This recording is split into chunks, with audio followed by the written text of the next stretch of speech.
Bonjour à tous. Bonjour. Vous êtes là pour regarder Jérémy nous présenter ce moulin manuel. Ce moulin, c'est le MK47 Simplicity de Kinyu. C'est un des rares moulins manuels qui nous permet de faire de la mouture expresso à partir d'un réglage micrométrique. Je vous montre ça.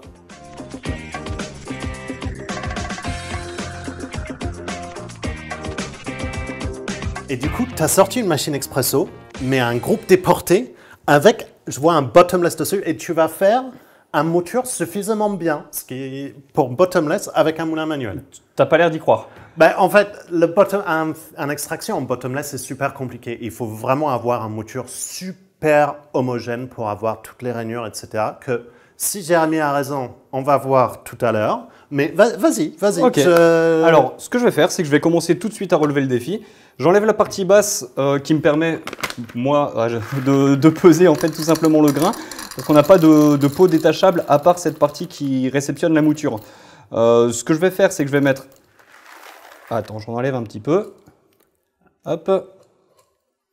23 grammes. 23 grammes, 23 d'accord. grammes. Mais du coup, tu as pesé le grain, parce que du coup, il n'y a pas de rétention. Alors, on est sur un moulin manuel. Donc, c'est un accès direct en fait, des meules dans le récipient qui est ici. Je te disais tout à l'heure, réglage micrométrique. Hop, voilà. Ce qui est presque inconnu sur des moulins manuels, il faut le dire. C'est très rare en fait. C'est un micrométrique assimilé micrométrique parce que bien sûr, c'est pas une vis sans fin forcément. Oui. Il y a quand même un mécanisme précis là-dedans. Là, je suis pas en train de forcer. Tu veux essayer un petit peu? Oui, je vais essayer. Attends, juste avant, du coup, le réglage micrométrique, c'est ça. C'est ça. Alors, on dévisse juste un tout petit peu la vis au-dessus qui maintient la manivelle. Ouais. Et ça nous permet de régler en fait l'écart entre les meules. Là, il est déjà réglé.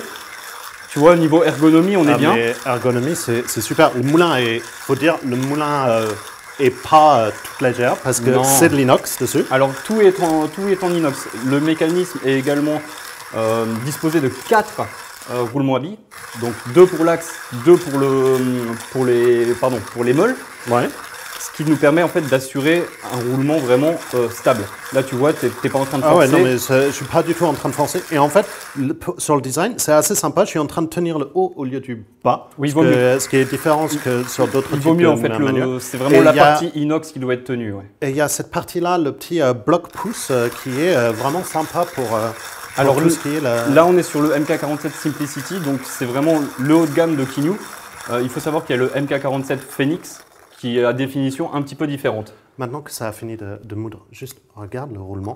Voilà. C'est magique. Sans forcer. Sans forcer du tout. Alors, je tapote un petit peu ça. C'est juste pour retirer. Donc, tu voulais parler rétention. On va parler rétention. Pendant ce temps-là, je prépare mon expresso. Rétention. On a forcément quelques milligrammes de mouture qui sont restés. Bah, c'est plus de la poussière. Hein. Et du coup, là, on a un accès direct sur les meules parce qu'il y a un rond, ça a l'air pour le retirer. Exactement. En fait, tout est démontable. Et si tu regardes l'intérieur du mécanisme par le haut, tu vas voir que tout est vraiment très bien maintenu. Ah non, mais c'est super maintenu. Vous voyez l'épaisseur des tiges qui font le cross. En fait, ça garde les meules dans l'axe pour donner une meilleure régularité. Parce que c'est quand le meule bouge un petit peu dans son axe qui va donner cette irrégularité de mouture que vous voyez sur d'autres types de moulins manuels. Je fais le flush. Ouais, mais et on va voir. Je voulais voir la mouture juste avant. Mais... Alors, j'ai déjà tassé. Hein. C'est incroyable. Donc, hop. On met ça en dessous. On met ça en place. Je vérifie. Et vas-y, on voit si Jérémy a réussi un micrométrique pour bottomless et il a réussi. Et j'ai réussi. Enfin, j'ai réussi. Enfin, moi, j'ai juste tourné la manivelle et toi aussi. Enfin, c'est moi qui ai tourné la manivelle. Elle est vrai. incroyable. C'est vraiment... les extractions en bottomless sont toujours magnifiques. Ah, ben, c'est beau. Et puis, au niveau créma, il y a ce qu'il faut. Mais il faut la mouture adaptée. Et il faut la mouture adaptée. Et c'est ça qui fait un très bon moulin. Alors, petit truc, parce que je n'avais pas vu comment le partie réceptacle était tenu. Mais c'est juste un pot en plastique qui se clipse du coup avec le joint. C'est pour ça qu'il vaut mieux tenir en fait la partie inox que la partie basse parce qu'avec un tout petit peu de force, ça s'enlève. Regarde la crème qui est dessus. Ça, c'est une extraction. C'est magnifique. Et le résultat en tas, c'est incroyable. Bon. C'est super rare de voir des moulins manuels capables de faire du micrométrique. Donc, merci beaucoup, Jérémy, de nous avoir montré ça.